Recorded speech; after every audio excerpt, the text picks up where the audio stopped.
First 6 months I was a laughing stock in my class. First 3 months I'm sorry. Laughing stock నవ్వేవాళ్ళు. నేను ఏం లేకుండా నేను అన్ని ట్రై చేసేవాడిని. సెమినార్ ఇవ్వడానికి వెళ్ళేవాడిని. సెమినార్ ఇస్తే కూడా నాకు మాట్లాడానికి వచ్చేది కాదు. అయినా ట్రై చేసేవాడు. వణికేవాడిని, చెమటలు వచ్చేటివి. ప్రొఫెసర్ సపోర్ట్ చేశారు. 3 months వరకు లాఫింగ్ స్టాక్ ఉండే. ఆ 3 months తర్వాత ఒక సెమినార్ క్లిక్ అయినది క్లాస్లో, కంప్లీట్గా మారి. అప్పటికి నేను కూడా నిద్రపోయేవాడిని కాదు. ప్రతిసారి జనాలు ఫన్ వేయడము, ఇది అంటే విస్పరింగ్స్ అవి ఇవి. కొంతమంది ముందు కూడా అనేవాళ్ళు, ఎందుకు ట్రై చేస్తారా, వదిలేచ్చు కదా నీకు అవసరమా అని. ఎగ్జామ్ రాసి అయిపోతుంది. అలాగా మా ఫ్రెండ్స్ తెలుగు వాళ్ళు కూడా ఉంటాయి క్లాస్. ఎక్కడ కూడా మీరు వెనక్కి తగ్గలేదు? ఎక్కడ తగ్గలేదు. 11 states వాళ్ళు ఉన్నాయి మా క్లాస్లో. I'm very blessed to have that college. So అక్కడ ఆ రోజు బాగా వెళ్ళింది సెమినార్. అందరు ఎవరైతే నవ్వారో వచ్చేసి బాగా క్లాప్స్, నాన్ స్టాప్ క్లాప్స్ కొట్టడం. ఎవరైతే మిమ్మల్ని చూసినా నవ్వారు. క్లాప్స్ కొట్టి తర్వాత సెషన్ అయిపోయాక అందరూ వచ్చి shake hands, well done, you are completely change అని. ఇంకా ఏంటంటే మోటివేషన్ అక్కడ నుంచి పీక్ అయింది. అక్కడ నాకు చిన్న ట్యాగ్ ఇచ్చారు, మోటివేషన్ అని, మిస్టర్ మోటివేషన్ అని. నాకు అనిపించింది అంటే your life it self is a motivation అని. అప్పట్లో నేను స్కూల్ డ్రాప్ అవుట్ అని అప్పుడు తెలిసింది అందరికి.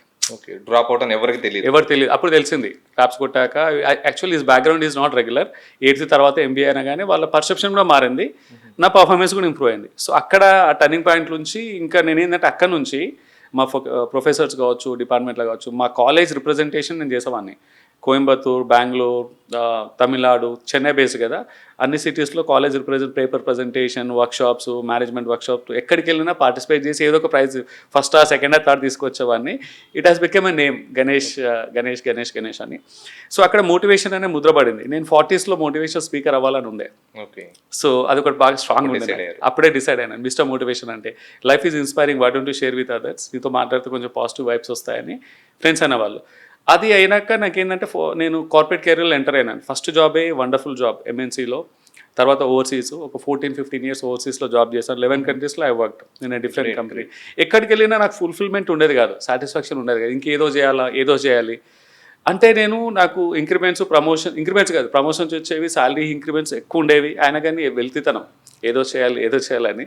ఆ వేటలోనే I use to switch the jobs and industries. మంచి టాప్ పర్ఫార్మింగ్లో స్విచ్ అయ్యి చేస్తూ ఒకటి అన్ఫుల్ఫిల్మెంట్ అనేది ఉండేది, బాగా ఎంప్టీనెస్ అనేది. అదేంటంటే స్ట్రాంగ్గా మదర్ల్యాండ్ కనెక్ట్ అవ్వాలి, ఫార్మింగ్ చేయాలి అండ్ డూ సంథింగ్ పర్పస్ఫుల్. జనాల లైఫ్ని కొంచెం ఇంపాక్ట్ చేయాలి, నాకు ఉన్న స్కిల్స్ని పంచాలి అని ఒక స్ట్రాంగ్ డిజైర్ ఉండే. సో దాంతో అండ్ బిజినెస్ చేయాలని ఉండే, ఆంటర్ప్రినర్ అవ్వాలని ఉండే. సో ఇండియాకి వచ్చేసి ఐ డిడ్ సమ్ స్టార్టప్స్. ఒకటి ఫెయిల్ అయింది, తర్వాత ఒకటి సక్సెస్ అయింది. ఇవన్నీ స్ట్రగుల్స్ బాగుండే. ఇక్కడికి వచ్చాక కూడా 2018 ఏప్రిల్ వచ్చాను నేను ఇండియాకి. ఆల్మోస్ట్ 8 years దగ్గరకు వస్తుంది. 8 years అయింది మొన్న ఏప్రిల్కి. సో ఇక్కడ నుంచి ఇక్కడికి వచ్చాక, ఇండియాకి వచ్చాక I started pursuing my speaking career, motivational speaker. తర్వాత చాలా మందికి ఏమైనా ట్రబుల్స్ అవి ఉంటే నేను అడ్వైస్ ఇచ్చేవాడిని, రిలేషన్షిప్ రిలేటెడ్ అది ఇది. Why don't you become a professional relationship coach అనే వాళ్ళు. So let me make it my profession to have more authority to reach more people అనేది రిలేషన్షిప్ కోచ్గా అయింది.